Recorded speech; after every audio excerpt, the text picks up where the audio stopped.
what the fuck is going on with the social media world? It is crazy. Things are shifting, and I'd love to talk about it with you guys. So let's get into this. The first thing I'm going to do is give a quick thank you to Hey Dominic. You can check out the video that he posted down below in the description. He posted this today, and it got me thinking. I've had this idea for a video about social media and the landscape and how it's shifting for a while. Social platforms are trying to find their footing in a changing landscape.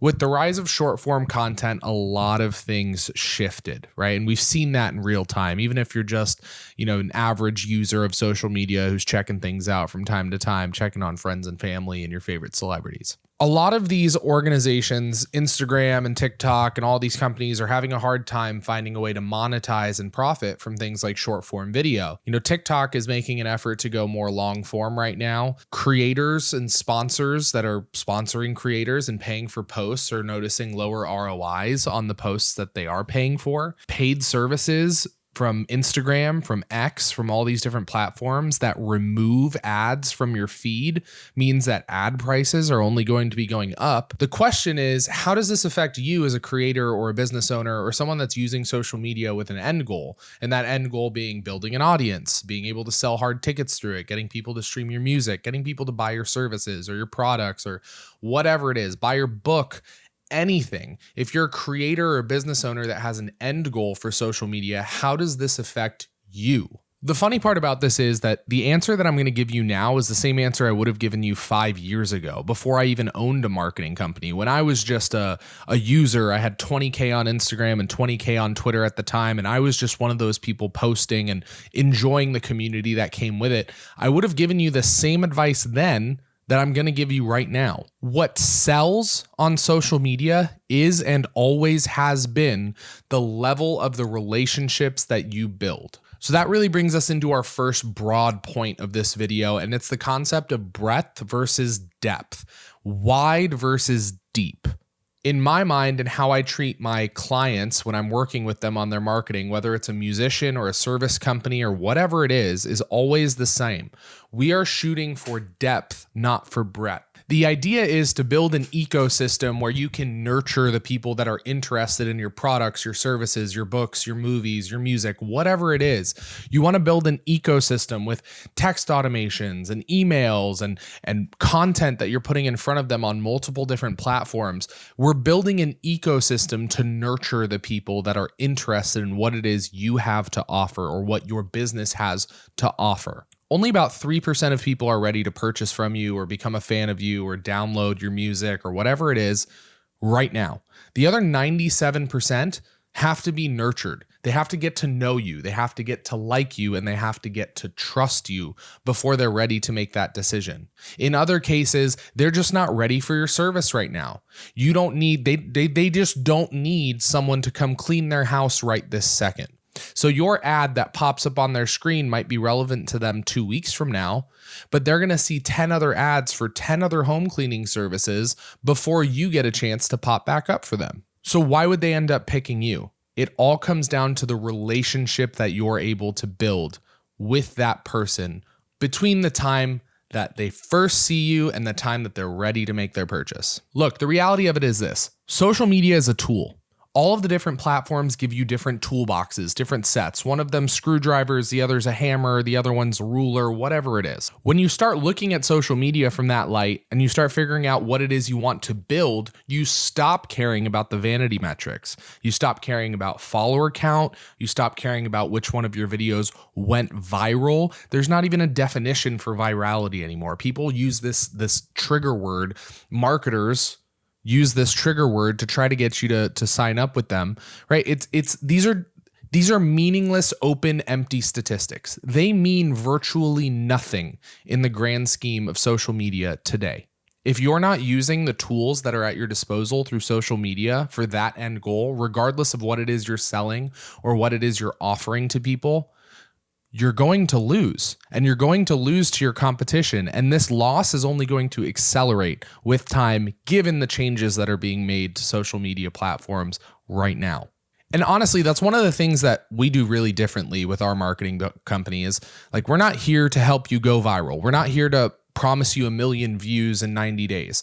What we are here to do is bring the personality out of your business, bring the personality out of you and your project, and get people to resonate with that so that you're building something that's long-term. You're building emotional ties to your customers and to your audience, something that's going to make them come back, something that's going to grow that lifetime value of those people. And that brings me to point number 2.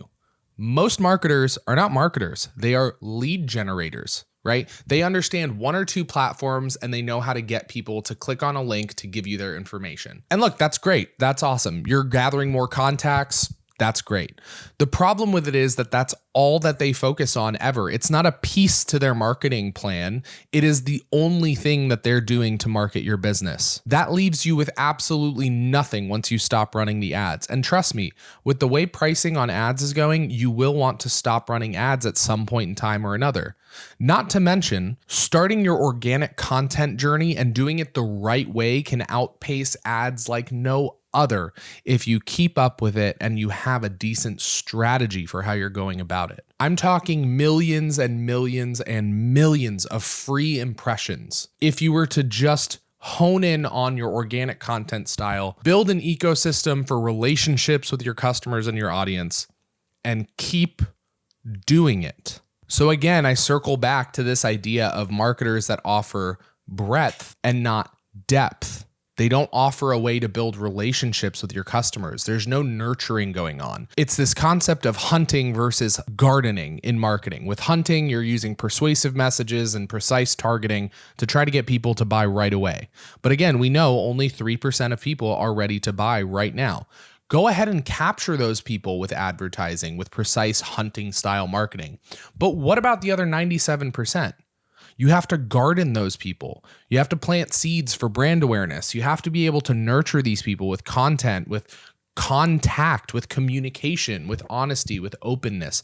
All of those different things are what make the difference on the buying side later down the road. And honestly, good marketing like this makes sales easy. People already trust you. When they call to make the purchase, they're actually ready to purchase. There is no bartering or questioning or anything like that.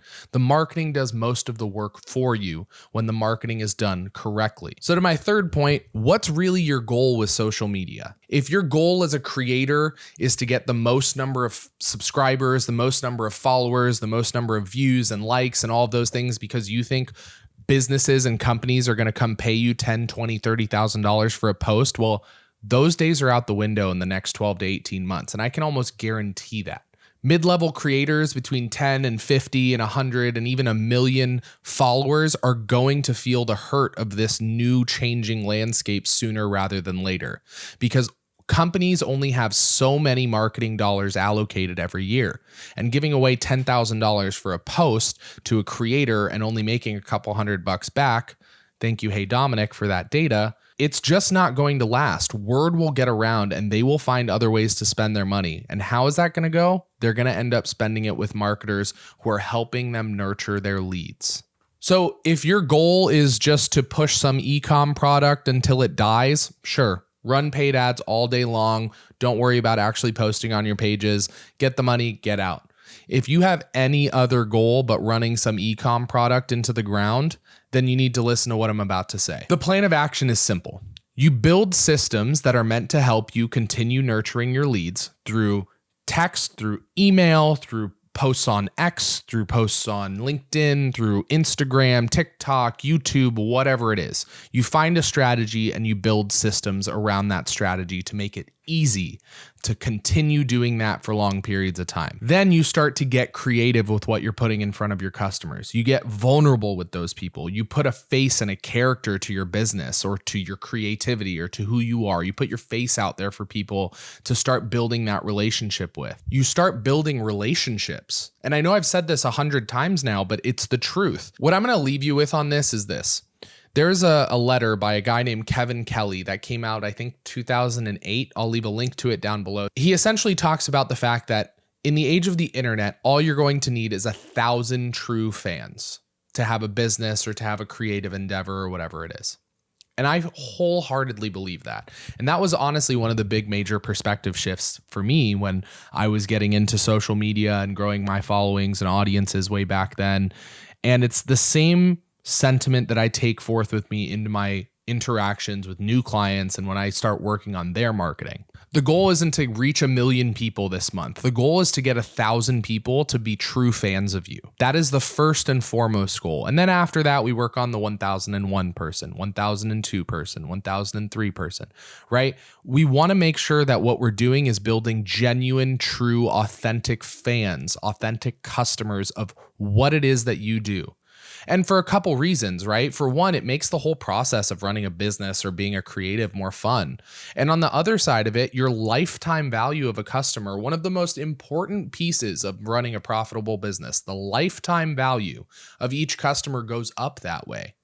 Right? You're understanding more about how to keep people interested in you and keep working with you and keep buying your products. Now, when you launch something new, you're not launching it to a void of people where you have to push ads so people know what you're doing now, right? Instead, you're offering a new product to 1,000 people that know, like, and trust you based on what you did in the past.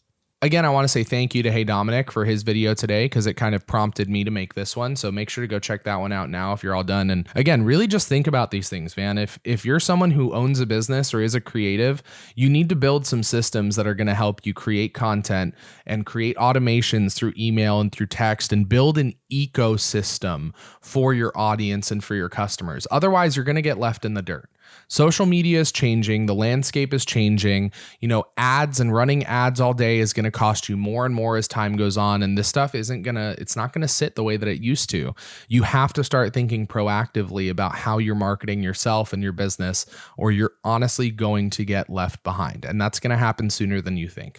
In the next 12 to 18 months, the changes that have been made to social media and how people are using it and the ROIs behind it are going to be absolutely undeniable. So with that said, make sure you guys check out the next few videos I have coming out. I got one to talk about the first live set that I ever played this past weekend, which was awesome. And then a second talking about our new studio that's getting built here in Tempe, Arizona, for podcasting and music production and lessons and things like that. So make sure to hit the subscribe button if you made it this far. Hit the like button if you liked the video, and I'll talk to you guys in the next one. Peace out.